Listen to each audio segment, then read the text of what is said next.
Hello, and welcome to the Keynote, Women of Space. I'm Vanessa Weich, Deputy Director of NASA's Johnson Space Center, and I will be your moderator for this session. SpaceCom wishes to thank Salesforce for sponsoring this session. It is my absolute pleasure to introduce our keynote speaker today, Ms. Kathy Luters. We are glad to have her provide an update on NASA's human space missions and to have a dialogue about her journey. Kathy is Associate Administrator of NASA's Human Exploration and Operations Mission Directorate. She has been in this role since June of 2020. Previously, she was Commercial Crew Program Manager, serving in that role for 7 years. Kathy directed NASA's effort to send astronauts to space on private spacecraft, which culminated in the successful launch of Demo 2 from the Kennedy Space Center in Florida in May of 2020. In her role as Associate Administrator, she oversees a broad portfolio of spaceflight programs, which includes the Artemis program, a series of missions that will return humans to the lunar vicinity for the first time since the Apollo program and provide sustainable lunar missions. The International Space Station, the largest collaborative international venture in space. The Space Communications and Navigations Program, which serves as the program office for all NASA spaceflight communication. The Commercial Spaceflight Division, which includes the commercial program responsible for working with industry partners to create safe, reliable, and economic crew vehicles to low Earth orbit destinations. And the Low Earth Orbit Commercialization Program, responsible for the International National Lab and plans for commercial elements and private astronaut missions to the ISS.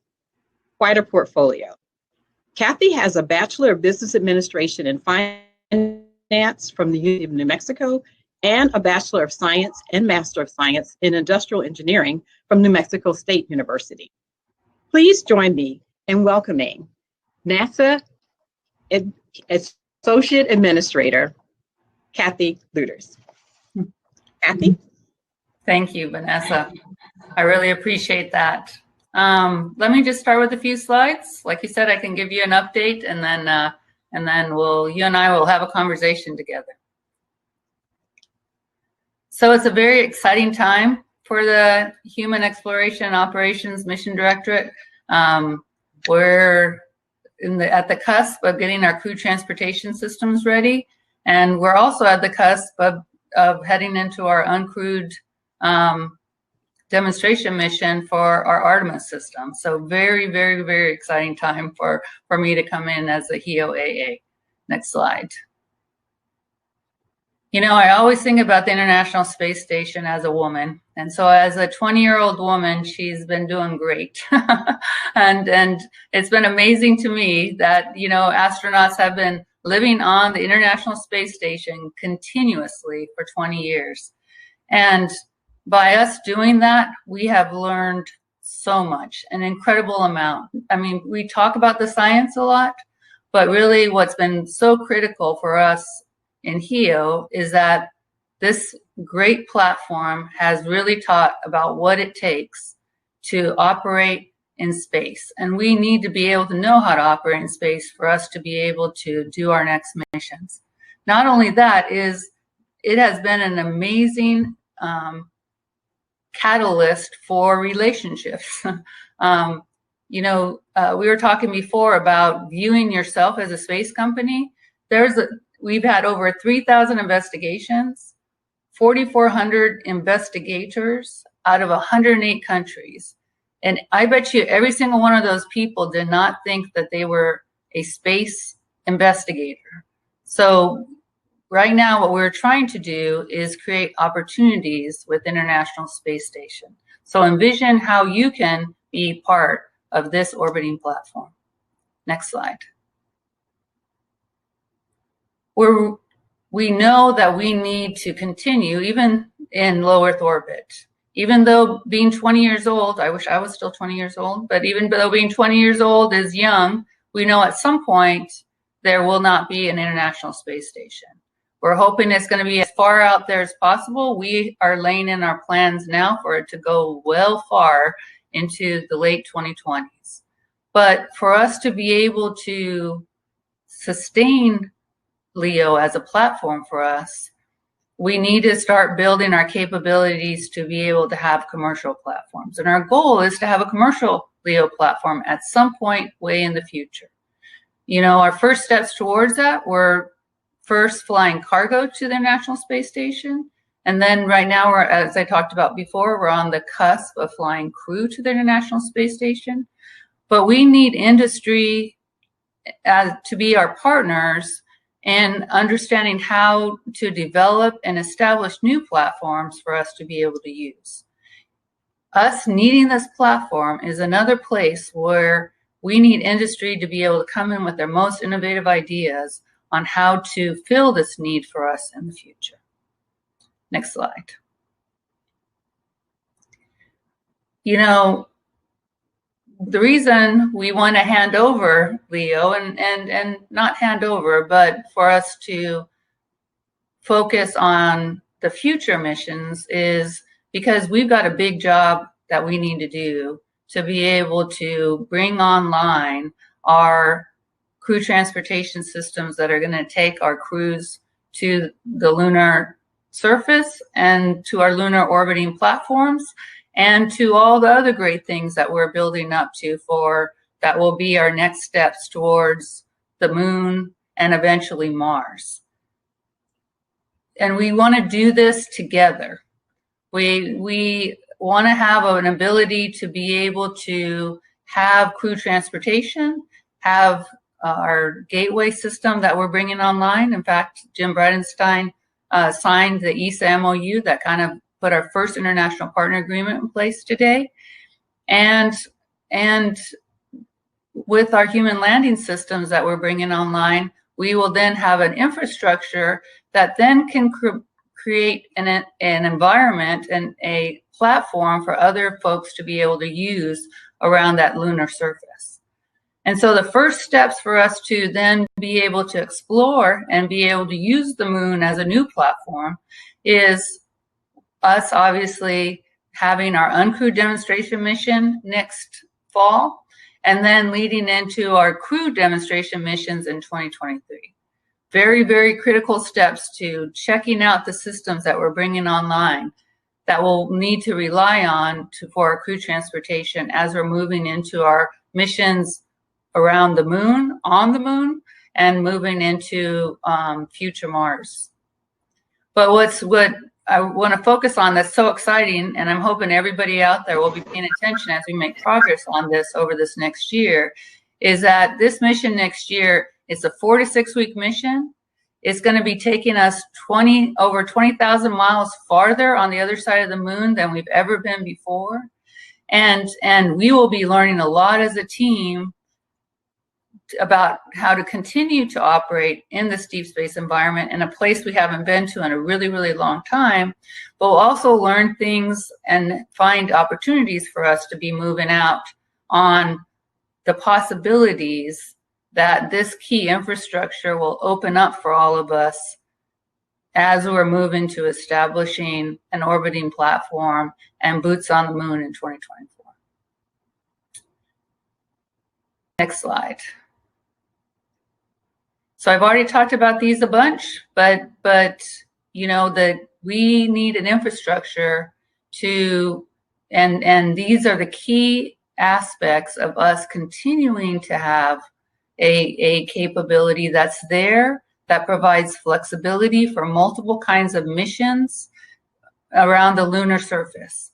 So the human landing system, we've got 3 different companies out there busting their butts right now, developing different concepts, and we'll be in the process of selecting 2 providers next spring for us to then be able to conduct their boots on the moon, as you all have heard many, many times, missions in 2024. You know, Jim signing that MOU today was a phenomenal first step to the orbiting platform that will be there. That'll include the PPE and the Halo, the ESA's IHAB, and esprit, and opportunities for science and potentially other commercial capabilities that will be able to support and supply and help us learn about what opportunities are there for industry on a lunar surface. Next slide. So, Vanessa, I think this is the time where you and I get to have a conversation now.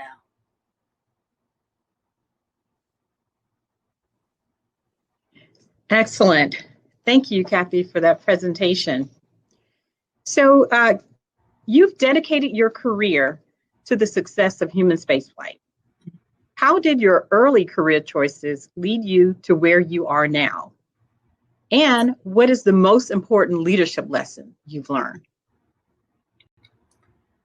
Well, I think, you know, I've been very lucky that I've been able to come in at the beginning of a lot of projects that were just started.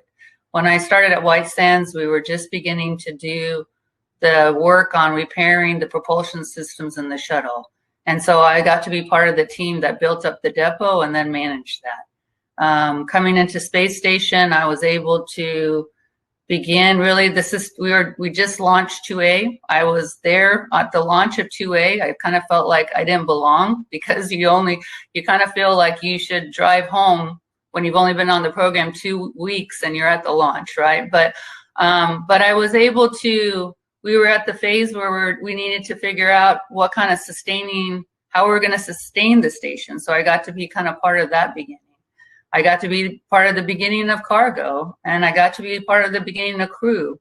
And so I'm once again kind of feeling like I'm at the 2A launch as we're getting ready for Artemis 1, because there's been people, and Vanessa, you've been part of the team that's been getting the system ready to go. But I think when you have done beginnings, you know what the range of possibilities that are out there, right? And I'm so excited right now, Vanessa, about that, about the possibilities that I see in front of us. I think the biggest takeaway for me is, I think every time I was at one of those beginnings, people would say, we can't do this at some stage. And guess what? We figured it out every time, right? We figured it out. And what I've learned is, by us figuring it out, we've gotten huge benefit out of that figuring out. And I think that's really what NASA's about, is go give us a hard problem and we'll figure it out. And by us working through the figuring out, we will learn, and it will help us all learn. Awesome. So I was on LinkedIn, and I saw a message from you that said hashtag women in engineering. And in that message, you describe how you felt when you were named AA of HEOMD, and your thoughts on being the first woman in that role, and your perspective on diverse teams. Can you share your thoughts with us? So, I've told the story a few times, but I think probably Vanessa, it's been the same for you.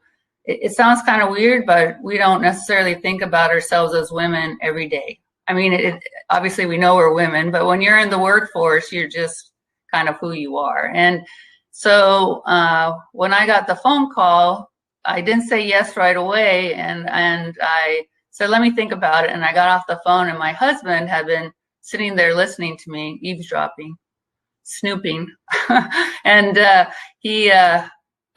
he said, what are you talking about? Like, you have to take this job, because he said, you're gonna be the first woman doing this job. And I will tell you, Vanessa, I've been very, it's really impacted me how many girls, in particular girls, that have reached out. Obviously girls, women, other women, but in particular girls, a 9-year-old girl from India saying, hey, by you being there, I can be there, right? And I know it's the same thing with you. There's probably girls out there that say, by you being deputy director of JSC, I can be there, right? And I think because I'm in this role, I enable somebody else to imagine themselves in this role, I feel like we're being successful when then we've done it. Because you and I know, if we have the same kinds of people on a team, that's not the best team. The best team is one that's got lots of different kinds of people with different kinds of ideas and different kinds of experiences.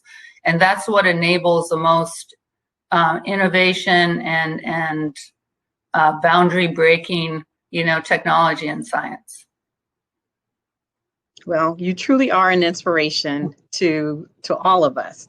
And we're super proud of you leading HEOMD. So you mentioned that ISS has humans on orbit for 20 years. So what a feat to celebrate. And want to know, what do you think is the secret recipe for teams, both government and commercial, working together to accomplish one mission? And how has the ISS propelled the commercial space economy? So I think the number one, the secret recipe is about having mutual respect, right? And I think the great thing about the station program is that it has fostered and almost forced us to go through the process of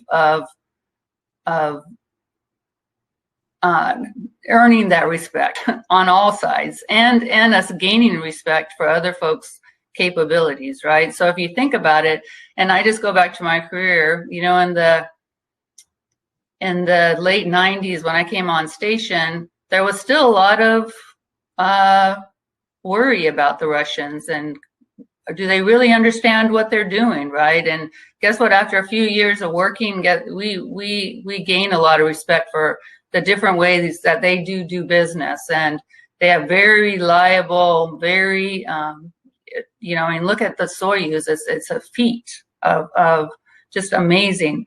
When a Soyuz is going to launch, and when a Soyuz is going to land, right? And that's what we're working towards one day. We were just at the very beginning in the 2000s of beginning to work with our international partners and getting them up. And look, not only has the U.S. been flying for 20 years, but our international partners have been flying now for many years. We weren't that sure about, are they going to be able to provide cargo vehicles? And look what a great feat. HTB had their last flight this year, and it was just phenomenal. What a great series of flights that they've had. And so kind of the last bastion was, could we really trust a commercial company to deliver a service for us? And so we took the first step, right? It was not an easy step to say, do we trust a company to be able to deliver a service that we need to have for our crew on board? And we had to break down that barrier. And now here we are with crew. And it doesn't mean that it's always easy working together. I'm sure sometimes our partners across the world probably, are we're not maybe their favorite people, and sometimes with our commercial partners, we're probably not their favorite people, and sometimes they're not our favorite people. But that's what working together is about, right?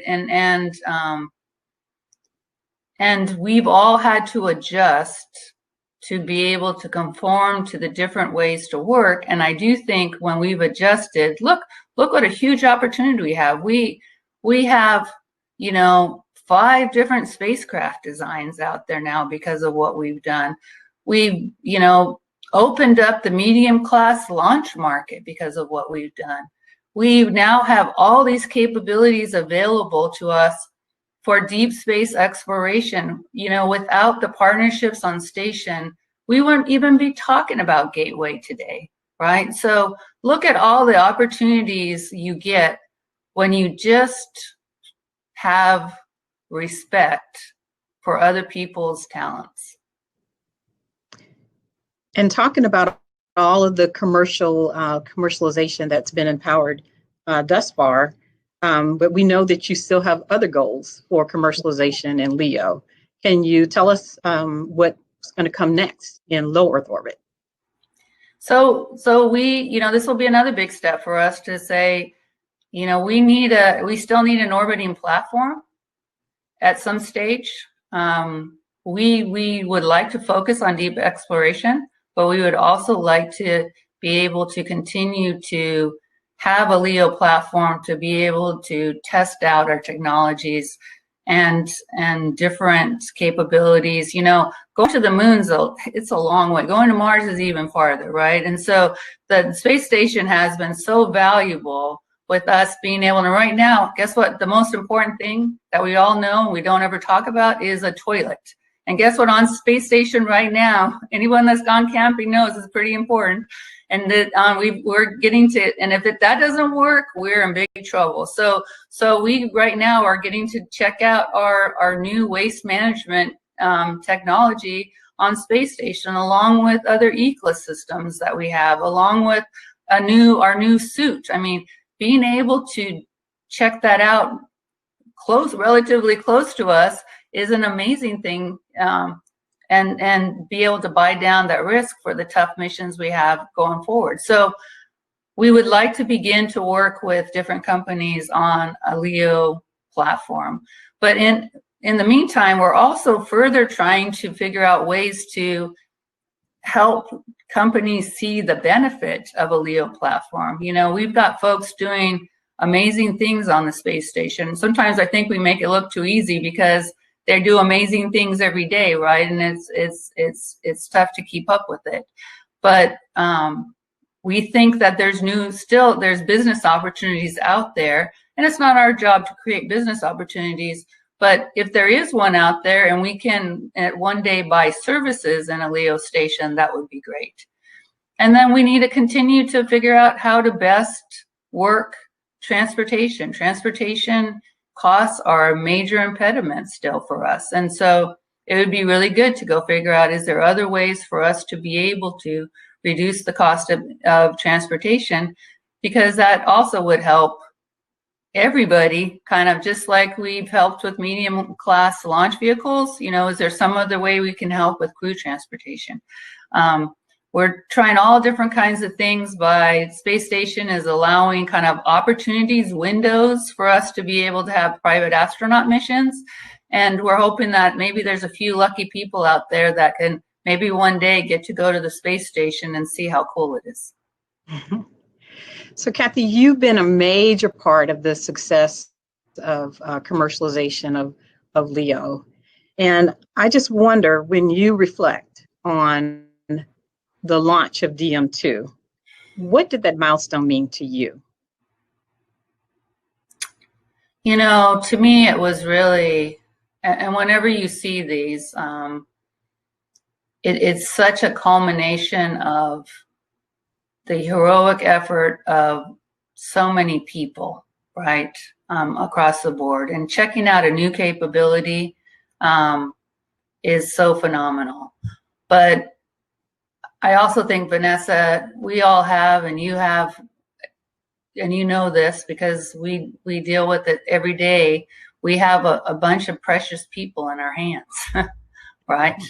And so when we're trying out a new capability, there's always risks, right? And what was amazing about DM2 for me is, as a team in a new way, we were able to successfully deliver Bob and Doug up to the space station, have them be able to do all that amazing work that they did up there. I mean, with them being up there and being able to finish the battery resupply and all that stuff, I mean, phenomenal work. And then most happily for me was that we got to bring them home. And when they came off that plane at Ellington, I can't tell you, I could have kissed the ground, right? I mean, but we do that all the time. You do that all the time. We just got Chris Cassidy back, and we do that all the time, right? And you probably want to kiss the ground every time, like the crew member comes off the plane, right? Because this is a tough business, right? It's a tough business. And when you explore sometimes the explorers don't come home. And so to be able to do that and bring them home safe with this new team and have a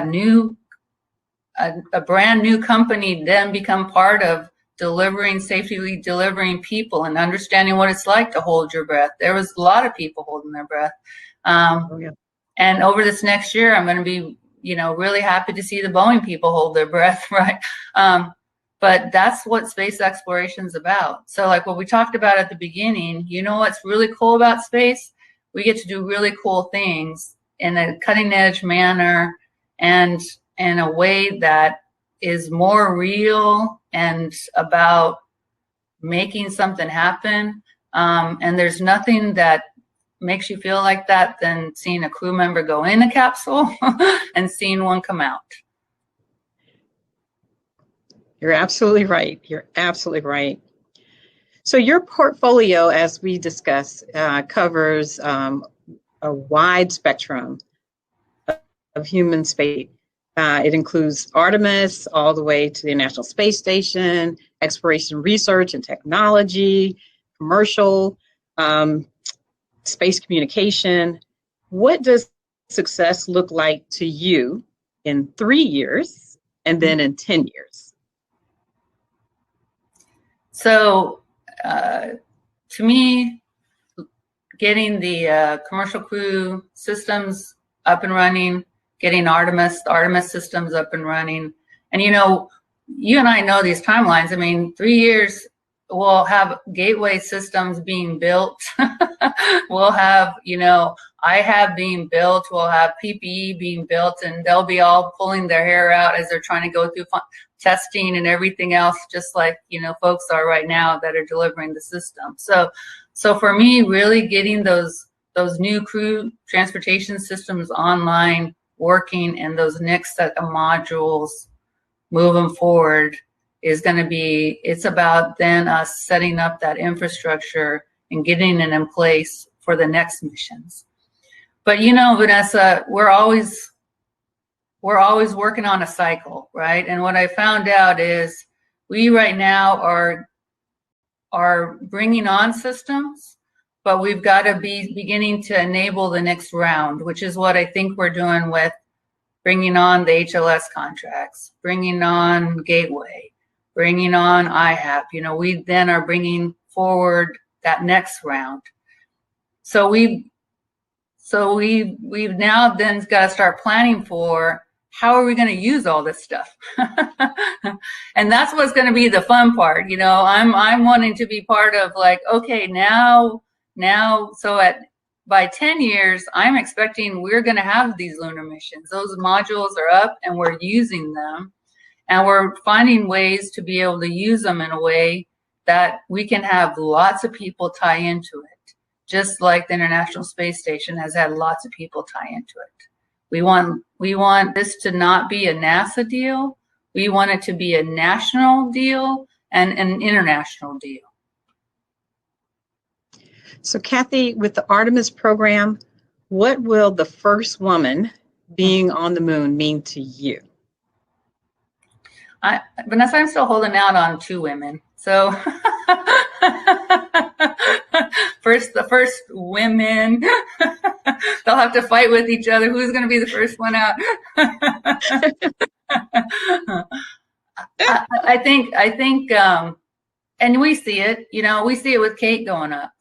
We see it with, you and I saw, first all-female spacewalk, it's another barrier, right? It's just another barrier. And so I think it's going to show another round of girls, you can do it. Absolutely. Yeah, we just celebrated the 1-year anniversary of the all-female spacewalk, and people are still excited about that. Oh, yeah. So it does make a difference. Yeah. So, SpaceCom is about commercialization. And so space commercialization is the next trillion-dollar economy. Is it possible for startups and small, medium enterprises to be successful in this market? Actually, I think you're not as impeded. I'm going to tell you, if you come in with a solution, you solve a problem, sky's the limit. I mean, I started working with SpaceX when they had 70 employees. So that's all I need to say. Okay. Absolutely. So I recently read an article in Forbes about the importance of role models and mentors. Do you have any role models or mentors? So I think teachers, I think teachers are like the unsung heroes. Like, we all say this, but they really are. And I had teachers all the way through my schooling. I had teachers when I went back and got my engineering degree. You know, Paul Finch, I had that believed in me, gave me opportunities, and enabled me to be able to move on to the next step. You know, I think we can all go back. My fifth grade teacher, you know, I mean, you could all go back and talk about Mrs. Mortensen. Let me just throw her name out there. But I also was lucky enough that when I came to JSC in 2000, Sue Garman, who had your job, was a mentor for me. And it was another case where you saw, here was somebody that, you know, I could see me and her, right? And so we could have discussions, and she was a very thoughtful and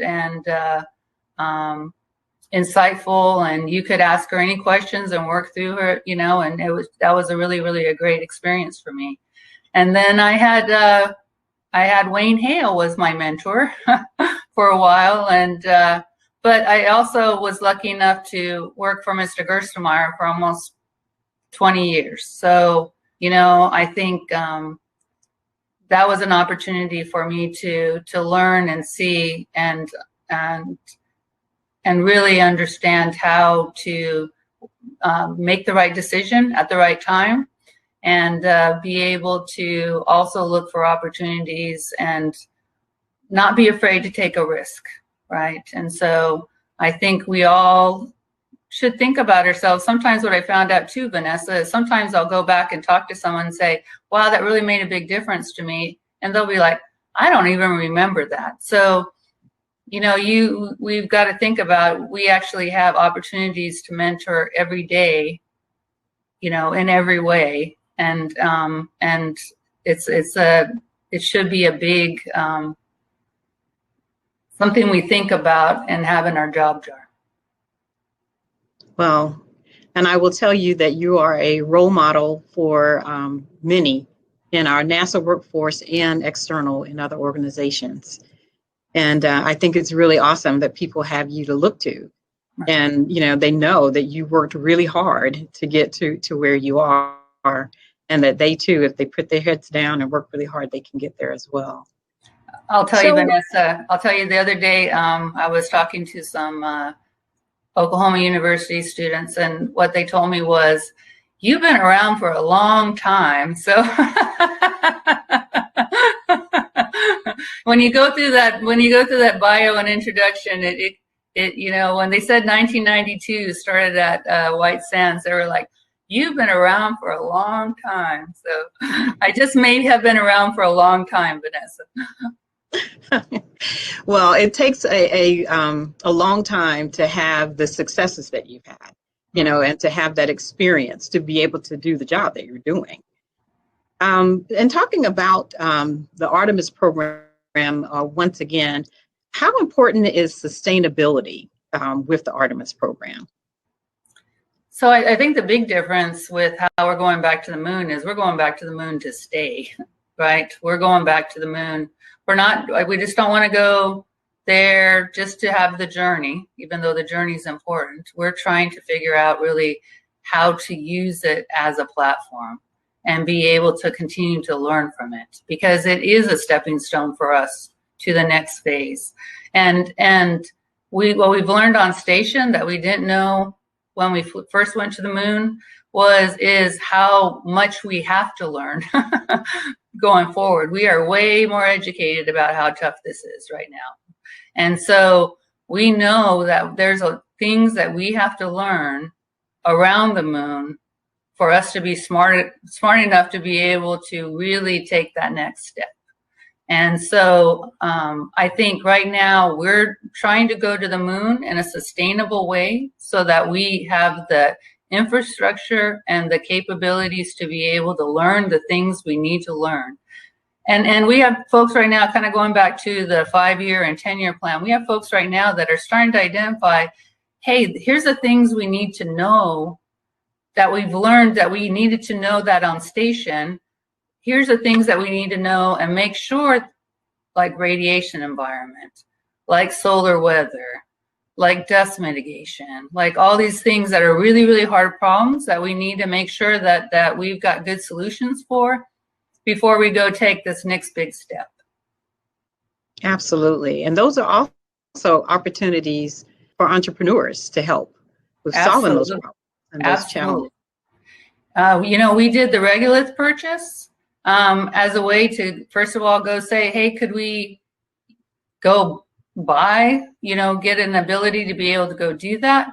But it honestly, the response to that shows that there's a lot of people out there thinking about how to go do these types of activities, and it was really heartening to see that response.